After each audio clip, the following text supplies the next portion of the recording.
Today, we're covering two cases that are making headlines. First, a string of date night burglaries in Miami, where a young woman convinces wealthy men to bring her back to their apartments, then escapes with all of their valuables. Then I'll talk about a tragic murder case where a 61-year-old man in Philadelphia is accused of murdering a young family who trusted them with their safety. Let's get into it. Talked her way into an invitation to the victim's room, served him a drink. Within an hour, that man passed out. He woke up with his valuables missing. Police say she made off with thousands of dollars worth of high-end jewelry. So Miami Beach put out a wanted flyer based on surveillance video of their suspect. Doral police saw it, and they recognized her as the same woman wanted for a similar crime that happened in March.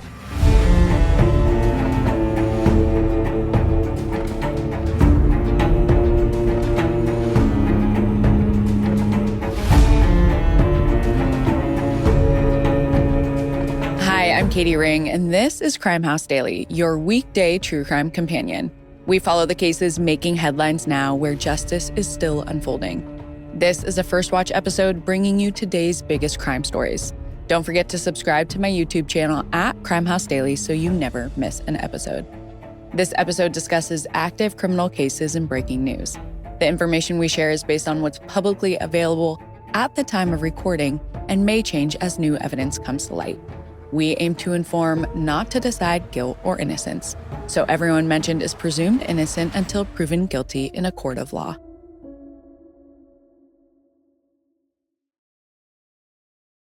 Before we get into our main cases today, I have some unfortunate news and a heads up for all of my women in San Francisco. If you don't know the origin story of why I started my self-defense page and how I now landed here, it's because of a man named Billie Jean Hobbs. He was able to harass 23 women before he was arrested. From the very first victim, the police already knew who he was. He had just been released from jail for following a 15-year-old for over an hour, groping her and telling her they belonged together. But despite report after report coming in, the police didn't arrest him because they didn't have enough to charge him. Yes, he may not have been raping these women, but multiple women were traumatized. In one instance, he stripped completely naked and chased after a woman jogging in the street. Another victim was actually lifted up by this man after he rushed up behind her while she was walking her dog. Dozens of other women also came forward with complaints of being followed, touched, grabbed, or kissed on the streets by Billie Jean Hobbs. And if that's not enough, he has a trademark tattoo on his finger saying "evil" on each knuckle, which checks out. I figured that if our justice system won't protect women, I could use my skills and experience to teach women what to do in these kinds of situations. I also wanted to bring more attention to this case, which ended up putting a lot of pressure on the DA's office, and he was finally arrested in 2022 and initially charged with 16 counts, including sexual battery, assault, and false imprisonment. But 9 of the charges were dismissed by a judge for lack of sufficient evidence. In 2023, he was still found guilty on other charges and sentenced to 2.5 years in jail for the misdemeanors and 3 years in prison for his felony charge. But just 2 years later, he is already out and reportedly already approaching women again. It's so upsetting seeing criminals like this constantly slipping through the cracks of our justice system, and I am tired of the sexual harassment and assault of women not being taken seriously. We are back to square one of why I started my page. So if you don't already, follow me on social media, take some self-defense classes, and carry self-defense tools, especially pepper gel. For today's first case, I'll be covering the alleged crimes of a woman named Angelina Esty. Between May and September of 2025, the 25-year-old was arrested twice in Miami on suspicion of burglary by luring men back to their homes after a night out and robbing them while they sleep. In a surprising move, Estie turned herself in both times. She's currently in custody, and this isn't the only time she's been accused of committing crimes like this. To understand how she keeps tricking her victims, we need to break down what's been going on down in South Florida. Something known as date night robbery has been such a big problem in Miami lately, even the reporters covering it are becoming exasperated. Wow, it seems like we're reporting on this every day. We had a case on Friday. Now we have another case today. Well, it's happened again. Another man has his Rolex ripped off. At 25 years old, Angelina is young and attractive and allegedly has no problem finding guys who are happy to bring her home. But in a twist they aren't expecting, she robs them blind. The first of Angelina's thefts that we know of occurred on March 10th, 2025. That night, she goes to a nightclub called Club 11. Club 11 is definitely an experience. It is part nightclub, part strip club, and part concert venue. And they have some big names perform, like Drake, Cardi B, G-Eazy, 50 Cent, and Diplo. I can imagine the crowd there is easy pickings for Angelina to lure in her prey. One of the men tells police that they hit it off, party together the whole night, and around 7:15 a.m., he invites her back to his apartment. They continue the party back at his place, and around 9:20 a.m., they pour themselves drinks. The man quickly realizes something is wrong. He starts to feel sick and passes out. When he wakes up, Angelina is gone, and so is his Rolex watch. The man reports the theft, and just over a week later, on March 21st, the man identifies Angelina in a photo lineup. But authorities won't be able to stop her just yet, because while this is happening, Angelina is on the move.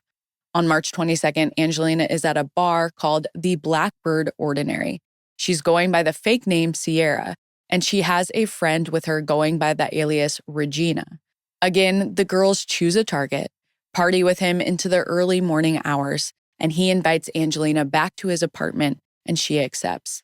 After a few hours there, Angelina asks if her friend Regina can join them, and he says yes, so she arrives too. At around 7 a.m., Angelina goes into the man's bedroom with him, where he soon falls asleep. There's no evidence this man is drugged, but he's definitely intoxicated. He wakes up around 9 a.m. when he hears the women leaving the apartment. As he comes to, he realizes his bedroom has been completely ransacked. The women hear him get up and they rush out of the door. They've stolen a Rolex watch worth $11,000, a pair of sunglasses, and $8,000 in cash. However, in their hurry to get out of there, they've left some of their belongings behind. The man finds a pair of shoes and a purse, and inside the purse is Angelina's real ID. He reports the incident and police start looking for her, and flyers with her face are even being passed out. The problem is, the thefts have occurred in different jurisdictions, and there's no unified effort to find her. Still, Angelina seems to know that she needs to lay low. She waits a month before striking again. Then on April 21st, she heads to the Fontainebleau, a 5-star hotel in Miami. Around 4 a.m., she's hanging out in the lobby when one of the hotel guests, a wealthy-looking man, returns from a night of partying. He sees Angelina and approaches her. They flirt for a while, and they go up to his room. They have drinks, he passes out, and around 9 a.m. he wakes up. His $20,000 Rolex and $10,000 diamond bracelet are both gone. The man reports the robbery, and when police pull up security footage from the hotel to identify the woman, they realize she's wanted for similar crimes that have taken place all over the city. Soon, all 3 victims have picked Angelina out of a photo lineup. And she must have caught word because on May 19th, about a month after her most recent robbery, Angelina actually turns herself in. She's charged with 3 counts of grand theft and 2 counts of burglary, but she's allowed to go free on a $10,000 bond. Angelina lays low for another few months, and she attends all of her court hearings while awaiting trial. Then, at the end of the summer, it seems like she gets tired of sitting around because she strikes again. On August 9th, Angelina returns to the Blackbird bar. She's with another woman, and they meet a man who is out with his friend. Around 3 a.m., the group all goes back to the man's apartment. After a few hours, the men fall asleep and don't wake up again until 5 p.m. One man is now missing his $20,000 Rolex and $4,000 in cash. His friend, who had a replica Rolex worth $1,000, is also missing his watch. And when he looks at his phone, he sees that the women he met the night before sent themselves $500 from his Cash App account. One of the guys, probably not the guy with the fake Rolex, files a police report.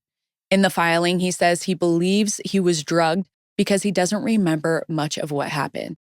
And like all the other victims, he soon identifies Angelina in a photo lineup. Before the police can come for her, Angelina turns herself in again on September 24th, 2025. But once she's in custody, she declines to discuss anything with the authorities. As of this recording, the latest reports on Angelina are that she's currently in custody. However, she was granted a $5,000 bail at the end of September, so she may be let out. It looks like she's facing 4 counts of grand theft and 3 burglary counts.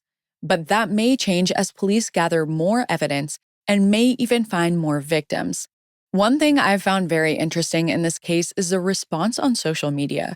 A lot of women are leaving comments similar to what victims of sexual assault receive when they report. Like, well, he was wearing a Rolex, what did he expect? Or maybe he offered her the watch, and then he reported it because he just regretted his decision. I don't think a lot of men understand that this is an effort to point out how silly these comments sound when it comes to robbery.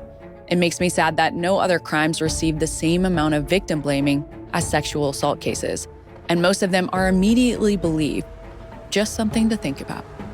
We'll be sure to keep you updated with any major developments.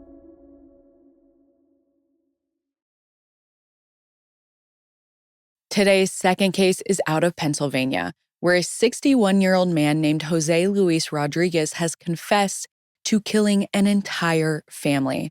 Following his arrest, Jose's story kept changing. But now that investigators have pieced together the truth, they've realized just how brutal and cold-hearted his alleged actions were. And now, authorities are seeking the death penalty against him. As a warning, this case does involve the death of a child, and some of the details are pretty distressing. Let's begin with the victims and how they crossed paths with Jose. Their names were Geraldina Peguero Mancebo, Junior Cabrera-Colon, and Jeyden Peguero. Geraldina and Junior were both 31 years old and married, and they had a 1-year-old son named Jeyden. They previously had 3 children together in their home country of the Dominican Republic. The children are currently aged 8, 10, and 13. But when they came to the U.S. in 2023, they left them behind in the care of family members. The couple came to the U.S. to seek a better life and were working to formally immigrate. After a year in the States, they welcomed their son, Jeyden, into the world. The family settles in Reading, Pennsylvania, where Geraldina and Junior mostly find work in warehouses.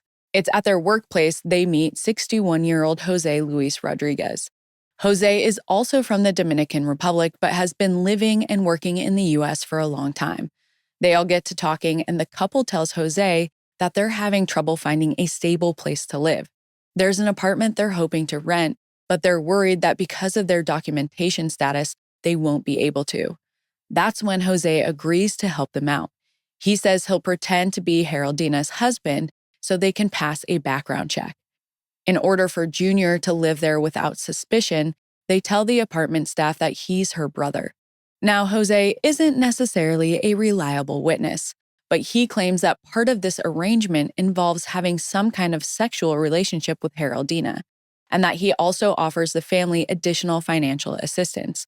Whether or not that's true, Jose does grow fond of Geraldina, but is not a fan of Junior. According to Jose, Junior smokes weed, which could get them all kicked out of the apartment. Tensions begin to rise between the two men, and things come to a head in September 2025. There's still a lot of speculation surrounding what exactly transpires. But what we do know is that on September 13th, around 6:30 p.m., patrol officers from the Reading PD are on duty at Riverside Park in the middle of the city, known as Bear Park. All of a sudden, they spot something on the ground. When they get closer, they realize it's a dead body. It appears to be a man who was killed by a gunshot wound to the head. Officers realize they're dealing with a potential homicide. However, it doesn't seem like they're able to identify the victim right away. But soon another incident propels their investigation forward. The very next day, someone calls the police about a blue Honda that's been left abandoned. It's blocking the entrance of a parking garage, and when officers arrive, they search the car. Inside, they find a spent shell casing on the console and blood on the seats. By now, they're wondering if the unidentified male was killed here and the killer dumped his body. Over the next few days, they tracked down the vehicle's owner, who tells them that a man named Junior Cabrera-Colon sometimes borrows it. At this point, officers think Junior may be their unidentified victim. When they learn about the family's unusual living arrangement, they contact Jose Rodriguez. Under questioning, he admits that Junior and the SUV's owner were at his house on the night of the 12th. While there, Junior and the other man got into an argument. But when the vehicle's owner was questioned, he tells police that it was the other man, and his name was Jose Rodriguez. On September 18th, officers bring Jose into the station for questioning. And while he provides some answers, Jose's statement also opens up new questions. First, he quickly confesses to murdering Junior and disposing of his body. He says that on September 12th, they got into an argument over how close he had become with Geraldina. Jose claims that Junior pulled a gun on him, so used a judo move to disarm him before shooting him in the head. The previously unidentified victim is confirmed to be Junior. Jose is arrested and charged with murder. However, when asked about Geraldina and Jeyden's whereabouts, he doesn't tell officers anything. Police begin searching for the mother and the baby. They quickly gather security footage from the businesses near Bear Park, where Junior's body was found. They eventually spot the same blue Honda driving near the spot where he was found on the evening of September 12th. But there's not much else on the footage that can help them locate Geraldina and Jeyden. So they obtain Geraldina's cell phone location data from the last couple of days. And on September 19th, one day after Jose's arrest, they discover that her phone's last known location was a remote industrial area about 7 miles from her apartment building. The phone remained in that area for about 40 minutes on the night of September 12th. Then, the cell phone data goes dark. Investigators know this probably means Geraldina's phone died or was turned off. With this new lead in hand, they rush to the area, and they quickly make a grim discovery. At approximately 8:15 p.m., officers find Geraldina's deceased body. She's lying in a swampy, wooded area near the industrial complex. Like Junior, she's been shot in the head. Officers don't find her phone or any of her other belongings nearby. Most importantly, of course, they need to find her son, Jeyden. They're becoming more and more concerned that the infant also won't be found alive. As they scour the area where Geraldina's body was found, they spot something on the ground. It's a pacifier, which tells them Jeyden was with Geraldina in her final moments, but there's still no sign of him. Next, they obtain security footage from nearby businesses, and they spot something crucial. Geraldina and Jeyden getting into a white SUV around 8:30 p.m. on September 12th, the night of Junior's murder. Soon, police confirm that the SUV belongs to none other than Jose Rodriguez. Detectives question Jose again. He claims he picked up Geraldina and Jeyden so they could run errands together. But when the officers press harder, he caves.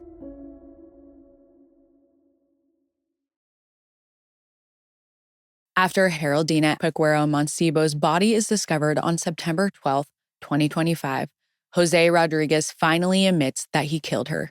He says he got angry after she refused to leave Junior for him, so he drove Geraldina out to the wooded spot and killed her. Jose also says he threw her purse and phone into a nearby marshy area. But at this point, police are more concerned about Jeyden.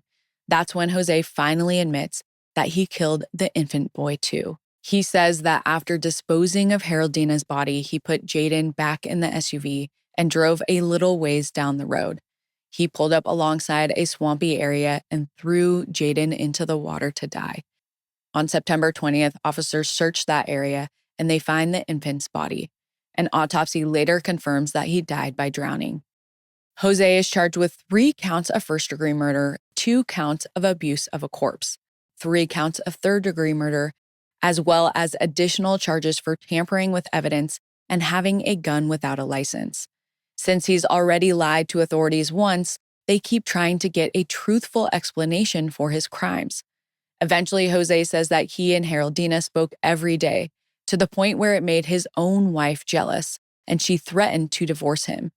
At the same time, he says he was becoming angry with Geraldina for, quote, constantly taking his money.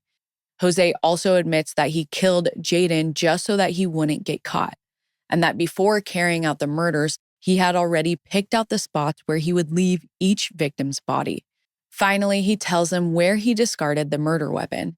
He says it's underneath the porch steps of a nearby home, and when officers search for the gun, they find it. For now, the Berks County District Attorney John Adams has said his office is considering the death penalty for Jose due to the gruesome nature of the killings, especially 1-year-old Jeyden's. If people want to help, they can contribute to a GoFundMe that Geraldina, Jr., and Jeyden's family members set up to raise money for their bodies to be returned to the Dominican Republic. In the meantime, Jose is being held without bail. Our team will be monitoring updates as they come in, and we'll be sure to bring you all of the major developments. What did you think of today's cases? Drop your thoughts and theories in the comments. See you next time. If you haven't already, subscribe to our YouTube channel at Crime House Daily and follow us on social media at Crime House 24/7 for real-time updates, because the pursuit of justice never stops.